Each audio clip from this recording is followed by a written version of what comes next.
Deus tem planos para cumprir em nossas vidas. Essa é a mensagem de toda a Bíblia e é isso mesmo que estamos estudando aqui no Encontro com a Palavra, escrito pelo pastor Dick Woodward e narrado pelo pastor Edson Bruno. Fique atento a mais um programa que o Ministério Cooperativo Internacional leva a você. Com você agora, pastor Edson Bruno.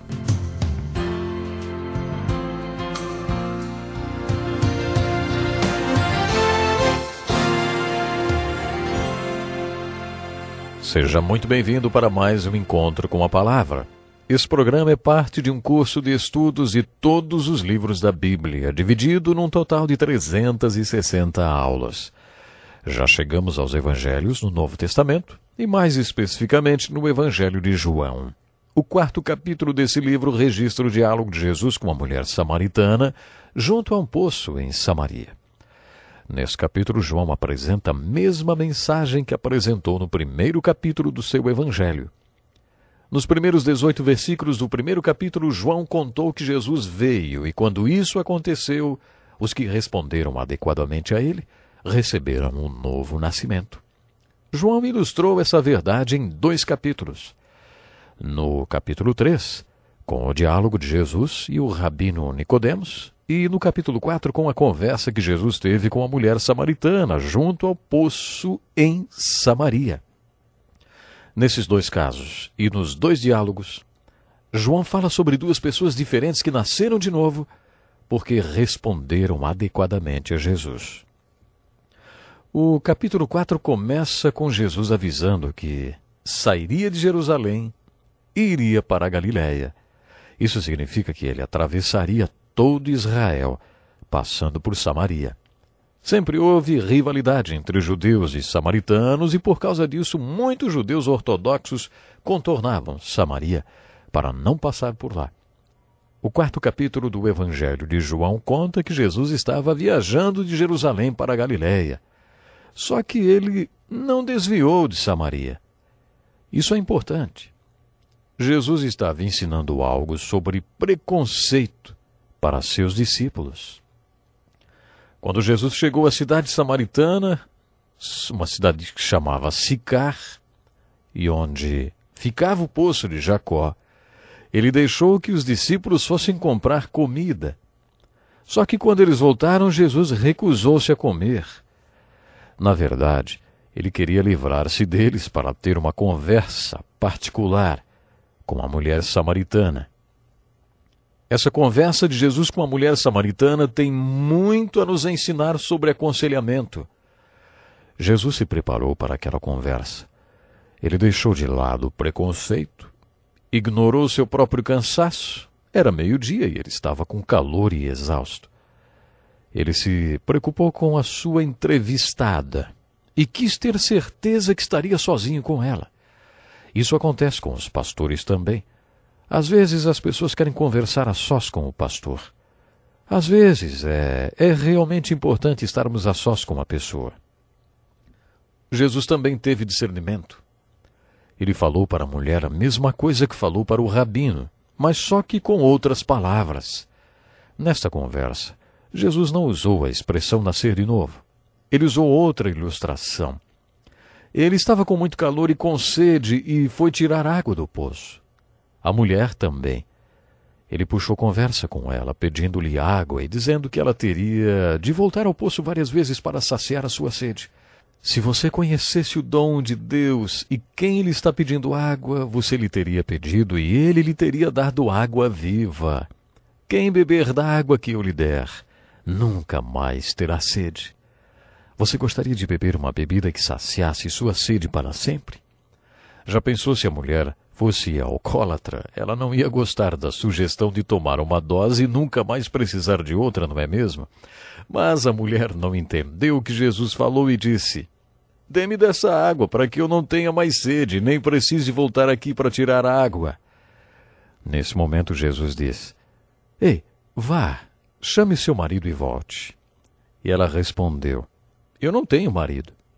E Jesus disse: "Você falou corretamente dizendo que não tem marido. O fato é que você já teve 5 e o homem com quem agora vive não é o seu marido."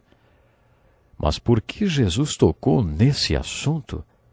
Vemos aqui o mesmo que aconteceu na conversa que Jesus teve com Zaqueu e com o jovem rico. Sem arrependimento, ela não podia beber desta água capaz de saciar a sua sede para sempre. Outra técnica utilizada por Jesus é a objetividade. Ele foi direto ao ponto e tocou exatamente num assunto delicado da vida pessoal da mulher. Com isso, ele já estava mostrando que a aceitava incondicionalmente e que se preocupava com o bem-estar dela. Além de ser direto, Jesus também instruiu a mulher. Há muitas maneiras de se aconselhar alguém. Há muito tempo, quando estava na faculdade, fiz um aconselhamento cuja diretriz era não dar diretrizes. Digamos que dentro da psicologia, essa fosse a escola do porque não importava o que você iria dizer. O conselheiro sempre responde Bom, se alguém dissesse, minha esposa quebrou a perna, está me deixando doido, tenho vontade de dar um tiro nela, o conselheiro dizia, Continue falando, puxa, é mesmo. E o que mais? Quer falar mais sobre isso?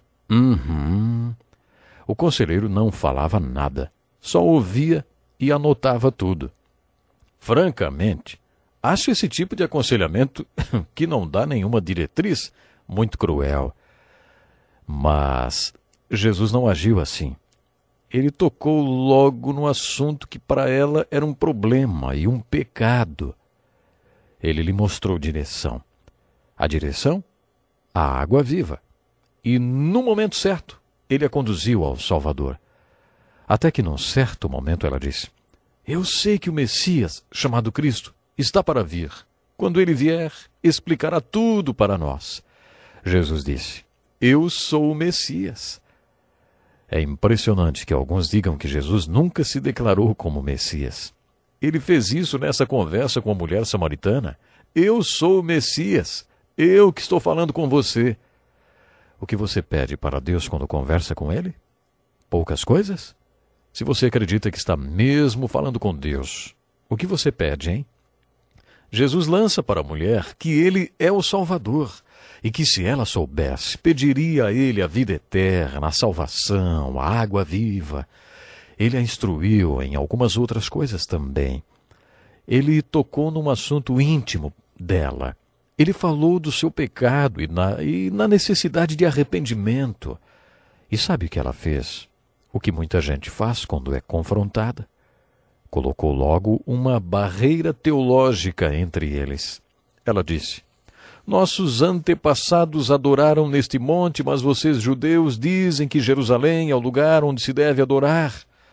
Foi como se ela dissesse, o que é realmente certo? Você nunca viu pessoas perguntarem assim? Quem é que está realmente certo? Os presbiterianos, os metodistas, os batistas, os assembleianos ou os católicos? Quando as pessoas enfrentam a questão do pecado, sempre fazem esse tipo de pergunta. Jesus continuou a ensiná-la além da instrução religiosa daqueles dias. Ele disse, Deus é Espírito, e é necessário que os seus adoradores o adorem em espírito e em verdade. Com isso, Jesus estava dizendo, Deus é Espírito. Ninguém consegue colocar Deus dentro de uma caixinha. Os samaritanos não prenderam Deus neste monte, nem os judeus o confinaram no templo lá em Jerusalém. Ninguém coloca Deus dentro de uma caixa. Deus é Espírito. E aqueles que o adoram em espírito e em verdade podem adorá-lo em qualquer lugar do planeta. Jesus instruiu aquela mulher muito além do ensino religioso daquela época. Depois que a mulher se converteu, ou nasceu de novo, Jesus a dirigiu num ministério. Isso é uma das coisas mais bonitas dentro dessa linguagem de códigos de João. Como já desafiei, procure significados mais profundos nos escritos do apóstolo João. Creio que João estava usando uma linguagem de sinais nesta narrativa da conversão da mulher, daquele poço. Quando ela chega e começa a conversar com Jesus, o seu pote vazio simboliza a sua sede, é claro. Sua sede não é só de água. O fato de ter tido 5 maridos e de estar vivendo com um homem que não era marido dela sugere um tipo mais profundo de sede. O seu pote vazio é um símbolo de sua sede. Ela se espantou com o fato de Jesus não ter nenhum pote para encher. Ora, o pote vazio era um símbolo da sede ou de alguma necessidade, e Jesus era um homem sem pote d'água. Talvez isso signifique que Jesus não tivesse necessidades e que não tivesse a sede que aquela mulher tinha. Acompanhe comigo os versículos 28 e 29. Então, deixando o seu cântaro, a mulher voltou à cidade e disse ao povo: venham ver um homem que me disse tudo o que eu tenho feito. Não é interessante notar que a mulher foi para a cidade? Para os homens?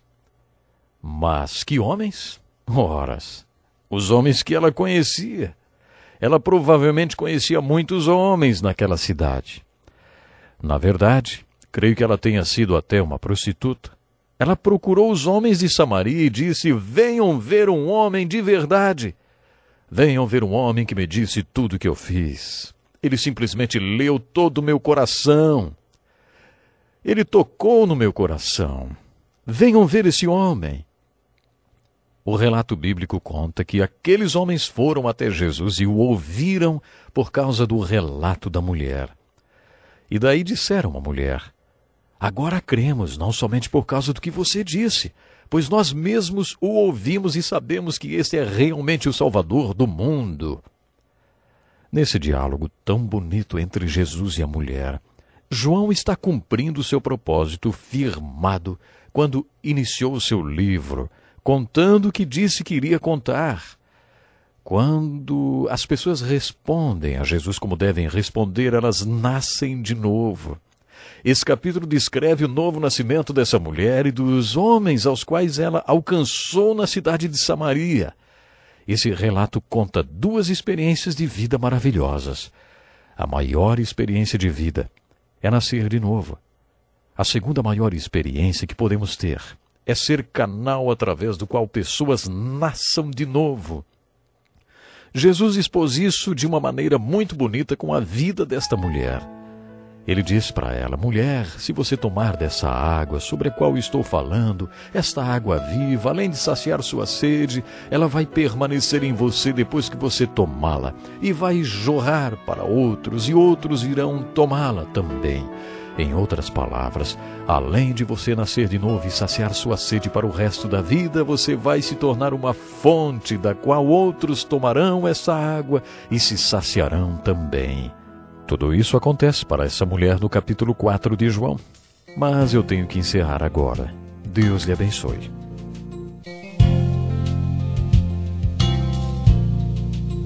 Que lição importantíssima. Obrigado, pastor Edson Bruno. Prezado ouvinte, coloque em prática o que você ouviu aqui. Sem dúvida, sua vida será grandemente abençoada. Este é um estudo escrito pelo Dr. Dick Woodward, na voz do pastor Edson Bruno.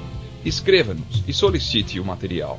Nosso endereço é Encontro com a Palavra, Caixa Postal 2011, CEP 89201-970, Joinville, Santa Catarina. Até o nosso próximo Encontro com a Palavra.